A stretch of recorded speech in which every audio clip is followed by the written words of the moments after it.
All right, the next movie on our list is So I Married an Axe Murderer. Good job. Thank you.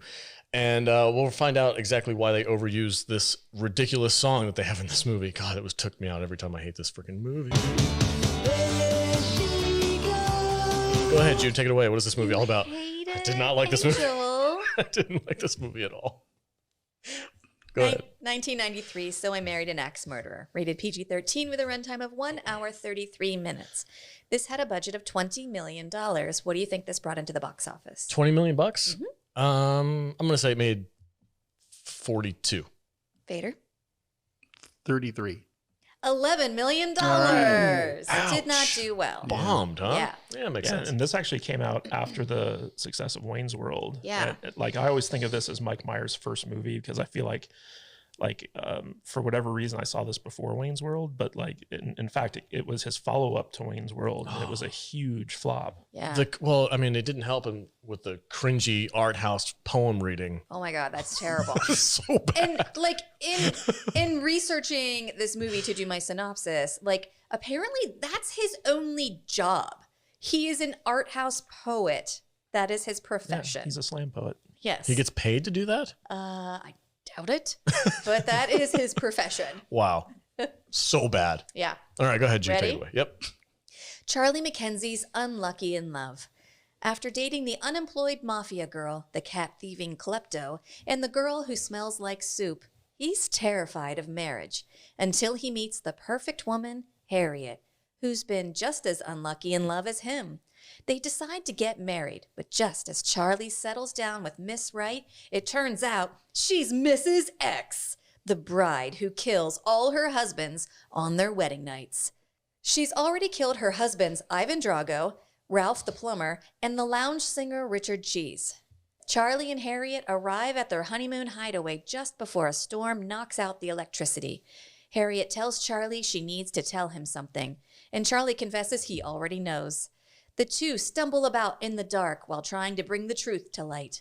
In a twist no one saw coming, it turns out Harriet's creepy sister Honey Bunny has been murdering the husbands, leaving Harriet to think she's been left on her wedding night all those times. Now Charlie has to survive his cleaver-carrying in-law while Harriet unpacks her feelings about all her husbands having been brutally murdered. Discuss. I hate this movie. I love this movie. Buddy, This is one of my all-time favorite movies. Are you? Oh my God, dude. This is a movie I just like keep on my iPad for flights. Are you serious? Yeah, and I just rewatch it every time I'm on a flight because it doesn't matter if I fall asleep halfway through it. Right. The funniest thing is, so like Jude and I watch this movie often, and one time we were visiting my parents in Virginia, and we put this movie on, and my mom was like, "Oh my God, that movie's so stupid." And like, we're like, "Okay, Mom, you don't have to watch it." And then like, as she's like sitting there, like watching the movie with it, she's like laughing, having a good time. By the time the movie was over, my mom was like, "You know what? I don't think I've actually ever seen that movie." It was pretty good. Yeah. Every time she would chuckle, we'd like look and be like, "I thought you hated this movie." She's like, "I thought I did too." This first watch for me. Yeah, me too. And, Really? I hated it. I did not like it. I was not Table on board. is like severely split today. severely split. I did not enjoy this movie. There's a schism this in the movie- podcast. This movie made me question whether or not I was actually a Mike Myers fan. Yeah. Like I was watching it, I'm like, Jesus Christ, he just does the same fucking bit every movie. I want to. Was the big twist at the end supposed to be a mystery? Because I figured that out immediately. The super creepy The sister thing. sister. Yeah. Who was obviously the one who was murdering everybody. Yes. Yeah. Who Obviously. has actually played this exact character before? So there's actually a story behind the making of this movie. A lot of people think that because of like, you know, Mike Myers' involvement in it, that he was like the brainchild behind this film. But it was actually a movie that was written in 1987. It was originally supposed to be for Chevy Chase. It was a Chevy Chase vehicle. And basically, they'd been trying to get this movie made for a while. And after the success of Wayne's World 2, Mike Myers got attached to it. And him and a friend of his named Neil Malarkey went and spent like a month rewriting this film. And unfortunately, like the Writers Guild didn't allow them to put like their names as screenplay writers on this. So like it was attributed to the original writer of Robbie Fox. But like this movie was basically originally supposed to be more about like the paranoia of you know, getting married. And the producer and the writer of this movie were one day they were having lunch and they were just talking about like how all the women that they date are crazy and they think they're trying to kill them. And they're like, we should make a movie about that. And so in the original Chevy Chase version, he was supposed to like be like super paranoid about like, like this woman. It was supposed to be a little bit more of like a serious noir thing. And when Mike Myers came on board, he basically like rewrote the whole thing to make it like a lot funnier. And this is another situation where Mike Myers and the director butted heads constantly because like the director, didn't think that all of Mike Myers' ideas were all that great. And Mike Myers was like, you don't know anything about comedy. And this is also the first time Mike Myers actually played more than one character in his movie. And he based the Scottish father in this movie off of his own dad. And it's really funny because like if you watch the scene, especially like when he's with Anthony LaPaglia on the couch, and he's just going off about like hid pants now, like move your huge noggin. Yeah. Like Anthony LaPaglia is visibly cracking up. Because like Mike Myers is just improvising this stuff, and like they had to use that scene where he's cracking up. Oh yeah, he's laughing right now. Yeah, because they can't, this was the only take that they had of that. So like Anthony LaPaglia is just like losing his shit next to Mike Myers, and it's funny because in this scene, the father is talking about this like global like secret society that's made up of the Vatican and the Queen and Colonel Sanders and his wee beady eyes. It's very prophetic. Yeah. And Mike Myers is making a new Netflix series based off of that, where like basically it's a reporter infiltrating the Penverent. Oh yeah, I saw the commercial for that. Penverent. Yes. Yeah, the Pentaverant, and that's what the father in this movie is talking about, and that's what the basis of the new Mike Myers Netflix series is all about. Brilliant. The Meadows. Stuart is my favorite character in this. He's movie. Great. Which one's Stuart? The dad.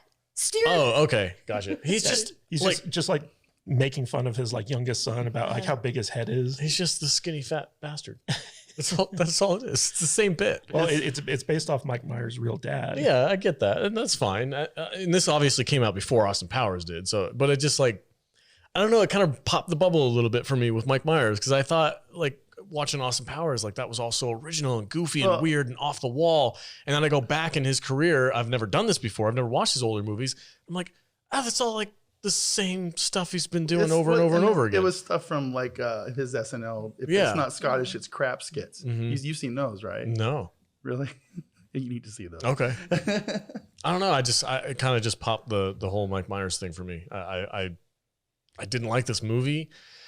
Some of the scenes were funny, but a lot of it was just kind of like it dragged on too long. Like it's that type of humor where like it's supposed to be like the longer it goes, the funnier it gets because it's like that absurd comedy. But for me, I'm just like, you could have cut it off like 10 minutes ago. It's like I felt like it was weird because it was like a Mike Myers movie.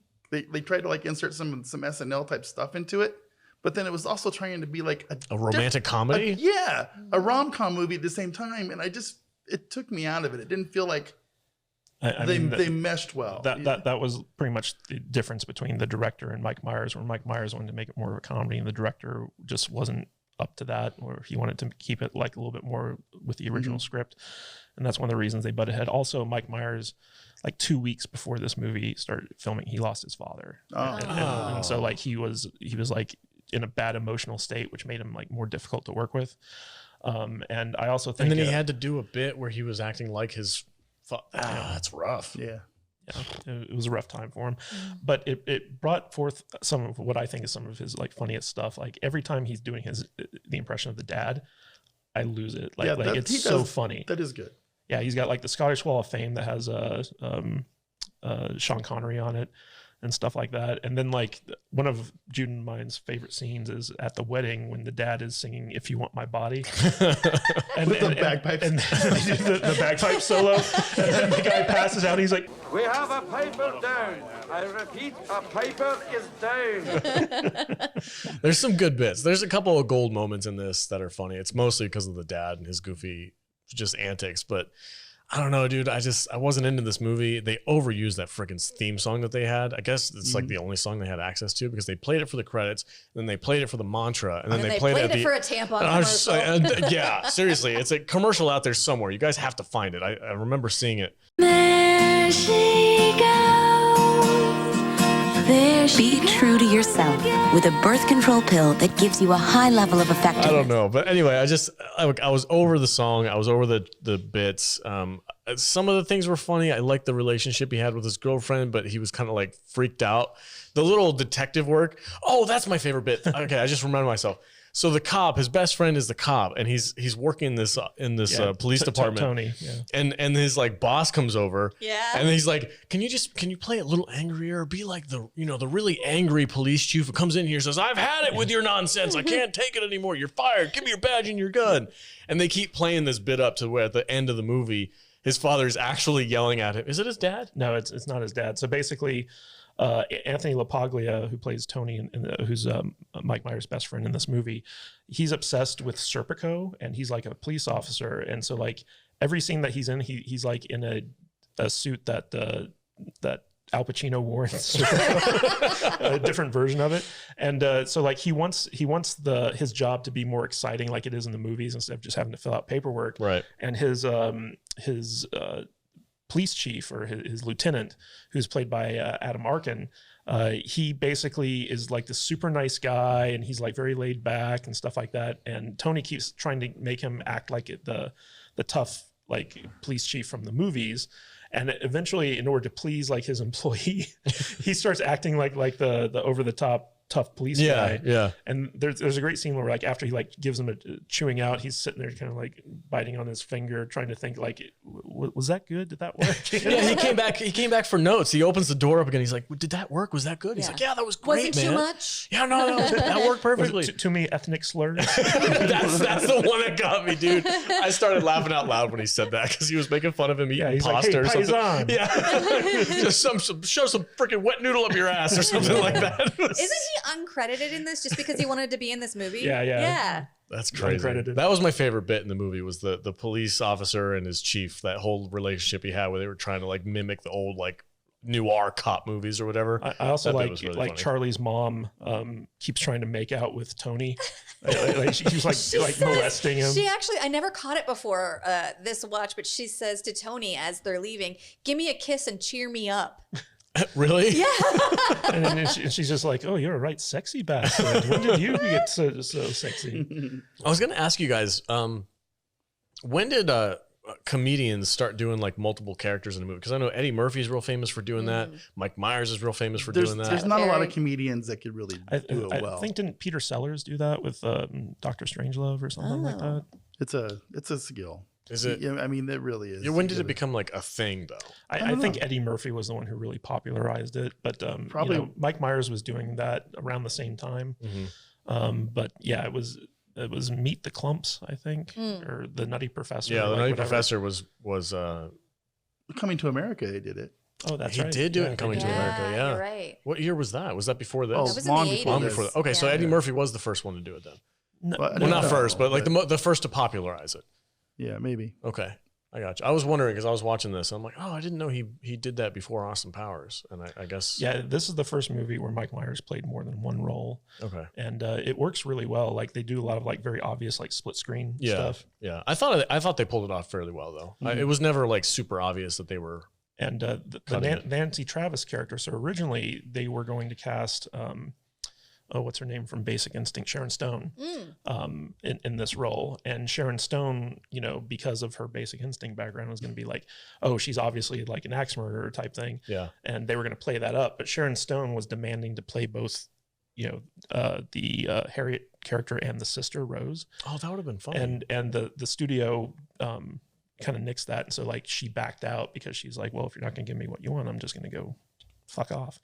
and so like then they cast Nancy Travis in this, and Nancy Travis had never really done like much improv before, and so like Mike Myers actually worked with her to improv a lot of their scenes, and she got really comfortable doing comedy like through like Mike Myers' tutelage. Yeah, I want to say she's very good in this. Like, The whole romance between Charlie and Harriet is kind of uninteresting to me, but like just watching her, she's great in this. Like every time she slips between being fun-loving and being very serious and kind of scary, it's super believable. Like when he breaks up with her and she's like, "Hi, like Charlie," and she's smiling and he's like, "I think we should break up." And she immediately, her whole demeanor changes and she's like, "Why?" And all of a sudden you're like, "Oh shit, she is an ex-murderer." Yeah. And it's done at the exact same location that they shoot the opening to Full House Full on. House. Yeah.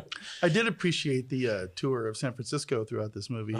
Pre-human feces everywhere on the streets, so that was a nice thing. Way to bring it in, V. Thanks for that. You want to talk about Vicky? Yeah. We need to talk about Jude's favorite scene. Which is go for it. The Phil tour of Alcatraz. Hartman. Oh, he was a national treasure. Go for it. Go ahead, talk.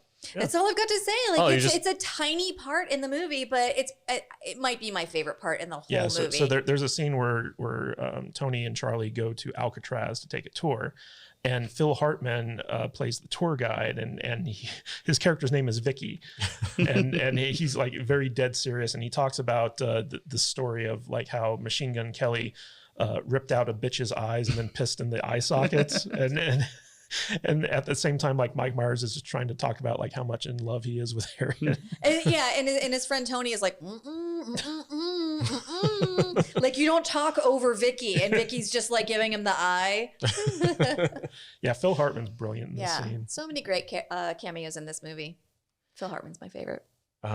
You were talking a little bit ago about how what was the actress's name who wanted to Nancy Travis? No, Sharon Sharon Stone. She wanted this part. I think it would have been great if it was like twins. The two women were twins, and the twin was actually one. That would have been a cool spin. That would have been interesting, yeah. Because he would have been dealing with the nice version who he fell in love with, and then every once in a while, this like super creepy one would come in. And he wouldn't be able to tell the difference, but it would be the same. It would be two different people. Yeah. I think that would have been fun. I think Amanda Plummer can never play a normal person.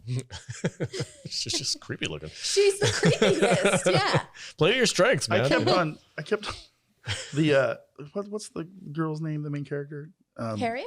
Yeah, all I see is Tim Allen's wife. Dude, that's all I see. That's all I see. I didn't never watched that show. Like I knew her face. I texted you guys. Weird, I'm right? watching this movie and I'm like, I know her, but she's too young of a version. I know her older from somewhere else, and it was driving me insane. And finally, I just texted you guys. I'm like, who is this chick? Well, it's funny because she was also on Becker, Nancy Travis, but you know, I know her from 3 Men and a Baby.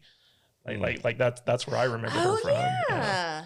So like you know, like when I was watching this thing, I was like, oh yeah, that's Nancy Travis, and you guys.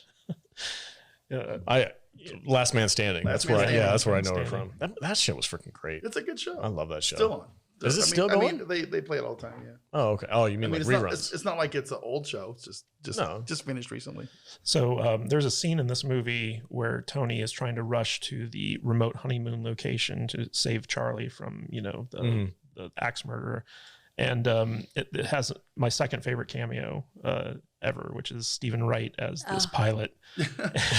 And Stephen Wright's basically just being Stephen Wright in this scene, but like he's ad-libbing everything, and it's hilarious where he's talking about, you know, the artificial horizon, which is better than the actual horizon. And then like he falls asleep, and when he wakes up, you know, he tells Tony, he's like, I had a dream that I was born 8.5 months premature. The doctors were freaking out. There's a couple of good bits in this. I love the one where he tries to commandeer the vehicle, and the guy's just like, from Charles Grodin. Yeah. Guy's just like, no, fuck you. Yeah, it's funny because Tony keeps trying to do all like the standard cop tropes. Yeah, he's like commandeering the vehicle. Well, he talks about that early on. It was a nice setup and payoff where he's like, man, I really wish I had like a circumstance where I could like commandeer a vehicle. Yeah. Like I just want to run up and be like, I'm commandeering this vehicle in the name of the law. Yeah. And Charles Grodin's like, no. And he's like, can I please commandeer this vehicle? And Charles Grodin's like, no. No. And eventually, like, he just begs him for a ride. I was going to say, didn't he end up getting a ride with him or whatever? Yeah, that's good I stuff. happen to know for a fact that is it against the law for the police to commandeer a vehicle? Yeah. It's like, can I please use a vehicle? Let's talk about this. Is that true? Can police not commandeer vehicles? What's the real story there? I don't know. Do police ever actually commandeer vehicles? I can't imagine. I think that's a movie thing. I don't think that's real. I don't know if it is. I don't know either. What were you going to say? Oh, let's talk about this expansive piece of real estate in San Francisco that Rose and Harriet share. Her apartment? Yeah. Yeah. That's an amazing apartment. Right? Yeah. Did she say it used to be? You know what it really needs? Large, oversized poster of Atlantic City? Yeah. And like there's a piece of every single one of her husbands in this place that that Rose fucking killed. Yeah, so that's can we talk about why this chick doesn't know why her husbands are leaving her? Like, is she just completely clueless for the whole thing? According to her, she's just been left. So she goes and gets married again? Bitch, you're still married. Yeah. Well, you unless changing are they your declared name? dead though? They're declared dead, right? Well, if so they the were, marriage ends? If they were declared dead, then she would know that they had been killed. Right. And she would have questions. She just thinks that all of her husbands have left her because Rose left her an I'm leaving you note and it's signed like, it from her husband. How long apart are her marriages? Because they're not that long. Yeah. She's not that old. Yeah, she's not that old. She's been married like 6 times. She gets the 3 marriages times. annulled. Yeah. Oh, okay. Did they say that in the movie? Yeah. Okay. Do they? Yeah, I think so. Seen this movie 1,000 times. I've never seen that. I just thought it was funny. I mean, it's a movie, so it kind of just like shrugged it off, whatever. But I did think it was funny that like she would get married, her husband would leave her, and then she would move to a different city, and like 6 months later get married again. Right. So one of the gags in this movie is basically Charlie's mom believes that the Weekly World News is an actual like legitimate news source. And the Weekly World News reports on like, you know, Mrs. X who like kills her husbands on their wedding night. And Charlie kind of at first dismisses this, and then like he starts like defending the Weekly World News as being the news. Yeah. Throughout the as It's the like story the goes on. tabloid grocery store magazines are actually Yeah, real. Bat Boy and Pig Face or whatever the heck. Yeah, it's good stuff. Baby gives birth to baby. Yeah.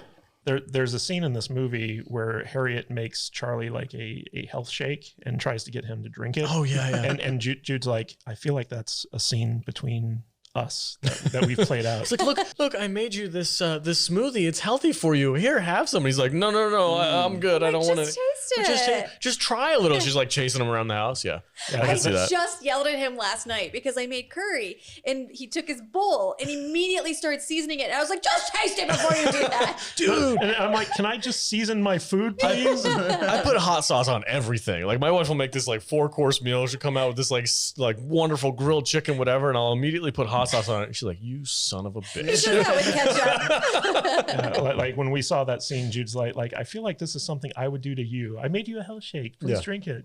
Yeah, I can totally see that. All right, any other bits you guys want to talk about for this movie? I think this is a movie that like Jude and I quote constantly, just like with the hid move. No. That's a huge noggin. Oh, he's gonna be crying himself to sleep tonight on his This is huge we- pillow. this is- I just keep hearing fat bastard. I think Austin Powers ruined me for Mike Myers. All right, let's do final thoughts. Was real quick. Was the last part of the movie when they were at the hotel? Did it seem like a completely different kind of movie than the rest of the movie? It seems like a ripoff of Back to the Future. It just How?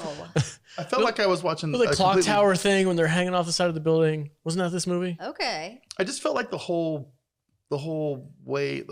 thing of the movie changed. Like they switched from one kind of a movie to another. Like I don't know. It was Maybe not as comedic at the end. Yeah. It felt, Although I love that scene where like Tony is interrogating Harriet, and you hear Mike Myers screaming like outside as like the sister's trying to chop his hands off. Let's just take this down a notch. He's like, Oh, yeah. let's slow this down a minute. He's trying to act Can like you a not cop. hear what's going on right She's now? like, that's them. Anyway, final thoughts. Give it a rating. I'm gonna give it a rating of 2 stars. Okay. I did not enjoy this movie. That doesn't mean it's a bad movie. It just means I didn't enjoy it. Just was not my kind of a movie. I felt like it was kind of all over the place. The humor, maybe I was Mike Myered out by the time I watched Possibly. this. Could be a little bit of effect of it. It didn't seem like it was consistent through the movie either. So yeah, just 2 stars. 2 stars. Yeah, Okay. Man, she is a creepy person. yeah. Talking about the sister. Yeah. Mhm. Be cool, honey bunny. Jude, final thoughts. Give it a rating. I love this movie. I would not say it's one of my all-time favorite movies, but it's a movie I can watch over and over again, and I can quote it, and I think it's really fun. I don't know that it's held up like laugh out loud funny, but for me, I still love it and enjoy it. So it's 3 dead husbands out of 5. Okay. 3 out of 5. That's not bad. Kadish? Jude's not joking when she says she can quote. Like when we watch this movie, she literally says every single line I'm in this so movie. annoying to watch. But like, I love this movie. Again, this is a movie where no matter how many times I watch it, I find it funny. I love the characters in it. I love the scenario. Mike Myers is brilliant. The humor just always gets me, and I love it. Again, I'm going to have to give this 5 stars. It's a classic for me. It's something, it meets the standard where I can watch it and be entertained every single time. Unscrunch your face, Alex. I was like, fucking what? Don't yuck his yum. It's his No, yum. I'm not. I'm just like, he so rarely gives 5 stars out. Like, it's not as rare as Vader's, but he's very reserved with his 5-star movies. And he He's gives just been two out of 3 today. throwing them out this week. I mean, my Subpar standard, Mike Myers my movies. standard for a 5-star movie is no matter how many times I watch it, I'm entertained, and it never gets old. And Wayne's World and So I Married an Axe Murderer fall into that category for me. Okay. This is also a guy who thinks Spaceballs is the best Mel Brooks movie ever made. That's because it is. I don't even know how to follow that. It's middle of the road for me. It's not bad. I think I was Mike Myered out by this point. Yeah. This is the last movie I watched this week, and I was kind of like, okay, I know this came out before Austin Powers, but I can't help. I think there's something's broken in my brain where I can't separate Mike Myers from Austin Powers. And That was the whole point of this week. And yeah, I know. And when he does these bits in these Scottish accents and stuff, and I'm like, oh, it's just fat bastard. Okay, he's just doing the same shit over and over and over again. And it's very much a Mike Myers thing. I don't not like Mike Myers, but this week kind of tarnished him a little bit for me. I was kind of like, I don't know if I'm actually as big a fan of him as I thought I was. Well, you said you are a Mike Myers fan. I was going into this, yeah. I don't think I've ever considered myself a fan of Mike Myers. Like, I love Wayne's World and I love this movie, and he happens to be in them. But like, and I love Austin Powers, but like, talk about something that gets grating after a while. But like, if I see a new movie that's coming out that it's like a Mike Myers movie, for me, I'm never like, ooh, it's a Mike Myers movie, we should go see it.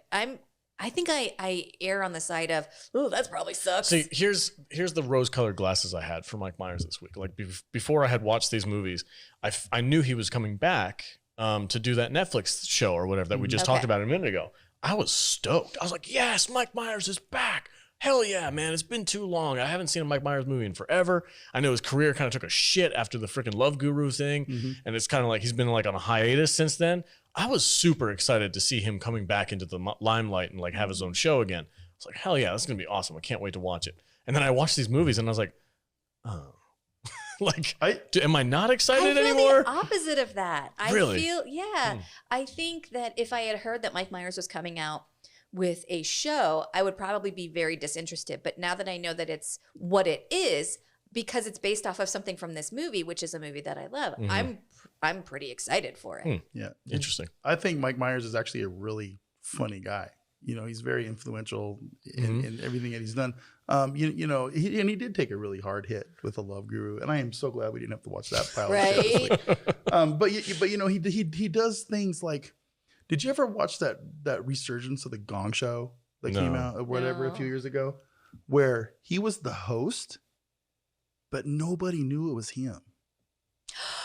Yeah, I do remember that. And I don't he was think I like ever watched it, but I know what you're talking about. Body prosthetics, and you're watching the show and you're like, that's Mike Myers, and they didn't let it out for a while, and you're like, it was so funny and it was so weird, and you're like, what is going on? That guy is Mike Myers, and it turns out it really was Mike Myers playing a new character. That's funny. But you know, that kind of stuff I love about Mike. He's Myers. very talented. He's an extremely talented guy, and it's just I hate it when I hear things like he's hard to work with and that kind of stuff. That bumps me out. It kind of tarnished him a little bit this week. Thanks, Matt. Thanks for that, man. You're welcome. Appreciate you, Mr. 5-star. Freaking It's just you get a 5-star and you get a 5-star. Everybody gets a 5-star. You know what Mike Myers' best cameo ever is?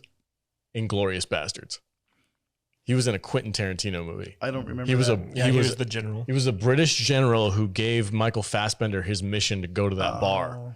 And I remember watching that movie and I was like, freaking Mike Myers is in this movie. And he does do some weird little obscure things. Like he was in that Queen movie, a Bohemian Rhapsody movie too. Was he? Oh yeah. Yeah. He was the record producer. With Rami Malek?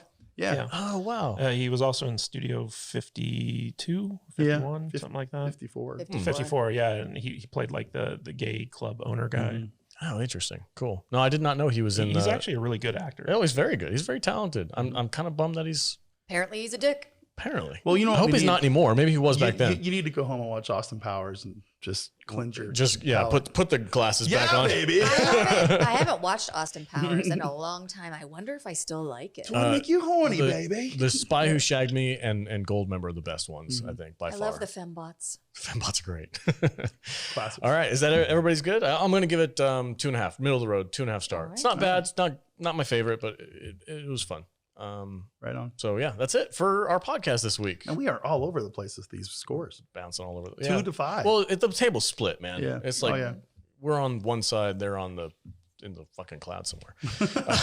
wherever they go. Wherever you guys are. Whatever. Fucking smoking some whatever. If you can't hit the bottom, beat the hell out of the sides on the way down. Hitting those gummy bears too hard to see. All right, everybody. Thanks for joining us on this episode of the Salty Nerd Podcast.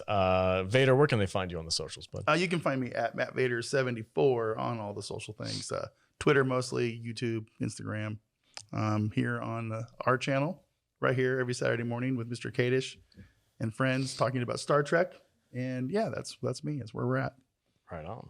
And Jude, where can they find you at? You can find me at I am Jude Juju on Instagram and on TikTok. And you can find me on our Discord doing trivia once a month with our club members. Speaking of Discord, guys, we have 180 members in our Discord app. We're trying to reach the goal of 200. So head over to saltynerdiscord.com and sign up. If we can get 200 members in there, that'd be awesome. We'd love the more the merrier. Free. It's free. It's tons of fun. The community there is amazing. We do watch parties and all kinds of really fun stuff. So yeah, head over there. It's not one of those things where you join up and we're like trying to convince you to buy stuff. We just want to hang out with you. Yeah, no, we just hang out. And But do you it. can buy stuff if you It's want. like people just do stuff because they get paid to do it, man. Oh, God, It's really sad. It's so sad. All right, Kadish, where can they find you at? You can find me at Matthew Kadish, Kadish on Twitter. KadishBooks.com takes you to my Amazon page. And, I hope you guys enjoy Mike Myers movies as much as I do. So have a good one. Excellent. And thank you all for watching this podcast. Drink Our audio Sapporo. listeners are like, why is he mumbling? So just a reminder, if you're watching this on YouTube, you guys can catch us on Spotify, Apple iTunes, anywhere where you might get audio podcasts from. We are available across the board. So if you're doing a long drive or something like that, and you don't have the access to watch a YouTube video, you can check us out on Spotify or iTunes. So we appreciate you guys being here. Thank you guys so much for your support. Comment below what your favorite Mike Myers movie is, and we'll catch you next week. Stay salty.